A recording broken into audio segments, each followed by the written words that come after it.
اچھا، تو پچھلی نشست سے بات آگے بڑھاتے ہیں۔ ہم نبی اکرم صلی اللہ علیہ وسلم کے شام کے پہلے تجارتی سفر پر رکے تھے۔ جی، آج ہم وہیں سے آگے دیکھتے ہیں جب آپ صلی اللہ علیہ وسلم کی عمر 13 برس تھی۔ یہ تقریباً 583 عیسوی کا وقت ہے، اور آپ صلی اللہ علیہ وسلم بدستور اپنے پیارے چچا ابو طالب کے ساتھ ہیں۔ بالکل، اور یہ عمر کا ایک بڑا دلچسپ اہم موڑ ہے۔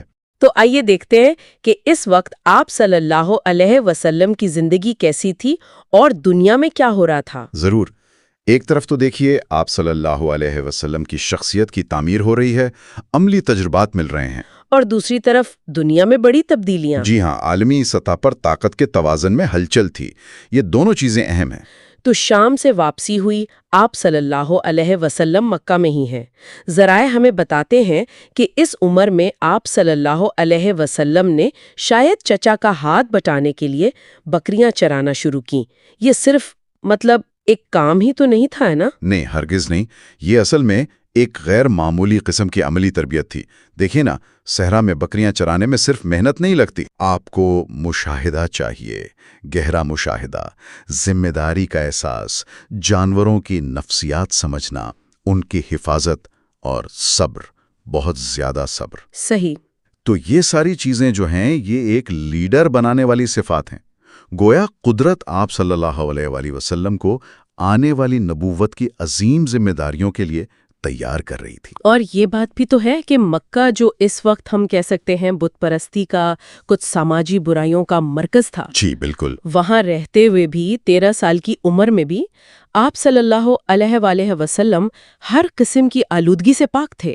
آپ کی سچائی، امانت داری، یہ تو مشہور تھی۔ درست فرمایا آپ نے، اور ذرائع اس پر متفق نظر آتے ہیں کہ آپ صلی اللہ علیہ وآلہ وسلم نے ہمیشہ شعوری طور پر خود کو اس ماحول کی خرابیوں سے الگ رکھا۔ جی۔ نہ کبھی کسی بت کے آگے جھکے، نہ ان کے نام کا ذبیحہ کھایا، نہ اس زمانے کی جو لغووں قسم کی محفلیں ہوتی تھیں ان میں کبھی گئے۔ یہ اللہ کی خاص حفاظت بھی تھی، اور خود آپ صلی اللہ علیہ وآلہ وسلم کی فطرت کی پاکیزگی کا ثبوت بھی۔ اسی دوران یا اس کے کچھ عرصے بعد عرب میں وہ مشہور جنگ حرب فجار ہوئی جو حرمت والے مہینوں میں لڑی گئی۔ کیا اس میں آپ صلی اللہ علیہ وسلم نے حصہ لیا؟ براہ راست لڑائی میں حصہ لینے کا ذکر تو نہیں ملتا۔ اچھا۔ البتہ کچھ روایات ہیں، کمزور ہی صحیح، کہ آپ شاید اپنے چچاؤں کے ساتھ میدان میں موجود تھے، اور ہو سکتا ہے کہ دشمن جو تیر پھینکتے تھے وہ اٹھا کر اپنے چچاؤں کو دیے ہوں، ایک طرح سے دفاعی مدد۔ تو اس سے بھی ایک تجربہ ملا ہوگا جنگی حالات کا۔ بالکل۔ عرب معاشرے کی جو قبائلی عصبیت تھی، جو خاندانی اور قبیلے کی بنیاد پر لڑائیاں ہوتی تھیں، ان کی نوعیت سمجھنے کا موقع ملا۔ اچھا، تو یہ تو مکہ اور آپ صلی اللہ علیہ وسلم کی ذاتی زندگی کے کچھ پہلو ہو گئے۔ اب ذرا دنیا پہ نظر ڈالتے ہیں۔ 583 عیسوی کے آس پاس عالمی منظرنامہ کیا تھا؟ جی، دنیا میں اس وقت بڑی تبدیلیاں چل رہی تھیں۔ جو دو بڑی سپر پاورز تھیں صدیوں سے، بائزنٹین یعنی مشرقی روم اور ساسانی پارس، جی، اور ساسانی یعنی فارس، یہ دونوں ایک بہت لمبی تباہ کن جنگ لڑ رہے تھے۔ اچھا۔ اور اس جنگ نے ان دونوں کو ہی بہت کمزور کر دیا تھا، نہ صرف فوجی لحاظ سے بلکہ معاشی طور پر بھی ان کے وسائل ختم ہو رہے تھے۔ تو اس کا اثر عرب پر کیا پڑا؟ اس کا اثر یہ ہوا کہ جزیرہ نما عرب جیسے علاقوں پر ان بڑی طاقتوں کا کنٹرول یا اثر و رسوخ وہ کم ہو رہا تھا۔ اس سے مکہ جیسے تجارتی شہروں کو نسبتاً زیادہ آزادی مل رہی تھی، خود مختاری بڑھ رہی تھی۔ اور خود عرب کے اندرونی حالات کیسے تھے؟ جیسا ابھی حرب فجار کی بات ہوئی، اس سے اندازہ ہوتا ہے کہ قبائلی نظام بہت مضبوط تھا، اور یہ جو عصبیت تھی، یعنی اپنے قبیلے کے لیے مر مٹنے کا جذبہ، یہ بہت شدید تھا۔ تجارت تو چل رہی تھی؟ ہاں، تجارت چل رہی تھی، مکہ جیسے شہر پھل پھول رہے تھے، لیکن اندرونی طور پر کوئی اتحاد نہیں تھا، قبیلے آپس میں لڑتے رہتے تھے۔ کیا دنیا میں کہیں اور بھی کچھ اہم ہو رہا تھا اس زمانے میں؟ جی ہاں، ایک اور اہم چیز مشرق بعید میں ہو رہی تھی۔ چین میں 581 میں سوئی خاندان، سوئی ڈائنیسٹی قائم ہوا تھا۔ اچھا۔ اور وہاں شہنشاہ وین کی قیادت میں ایک لمبے عرصے کے بعد ملک پھر سے متحد ہو رہا تھا، مضبوط ہو رہا تھا۔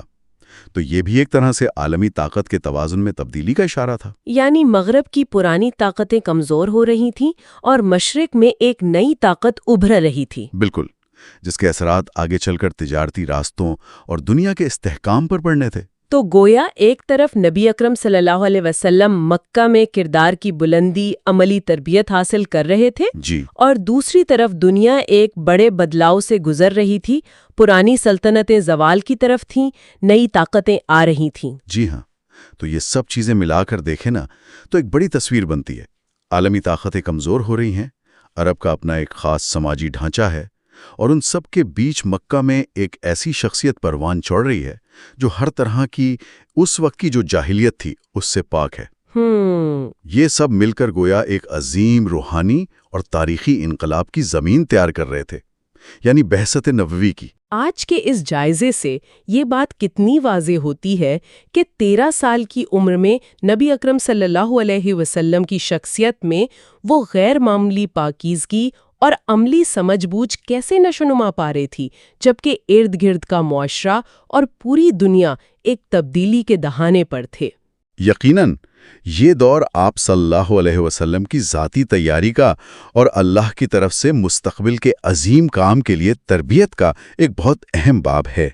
اور مجھے لگتا ہے کہ اس طرح کا تجزیہ، یہ گہرائی میں جا کر چیزوں کو سمجھنا، اگر سننے والوں کو دلچسپ لگتا ہے جی، اور وہ ایسے موضوعات پر مزید بات چیت سننا چاہتے ہیں، تو ہمارے چینل کو سبسکرائب کرنا، اس گفتگو کو لائک کرنا اور کامنٹس میں اپنی رائے دینا، یہ یقیناً ہمارے لیے حوصلہ افزائی کا باعث ہوگا۔ بالکل، اور یہ دور کا مطالعہ ہمیں یہ سوچنے پر بھی مجبور کرتا ہے کہ کس طرح ایک فرد کی ذاتی نشوونما، اس کے کردار کی مضبوطی، اخلاقی پاکیزگی، وہ بڑے بڑے تاریخی اور عالمی واقعات کے پس منظر میں ایک فیصلہ کن حیثیت اختیار کر لیتی ہے، خاص طور پر تب جب وہ فرد آگے چل کر تاریخ کا دھارا بدلنے والا ہو۔ بہت خوب، یہ واقعی ایک گہری سوچ ہے جس پر غور کرنا چاہیے۔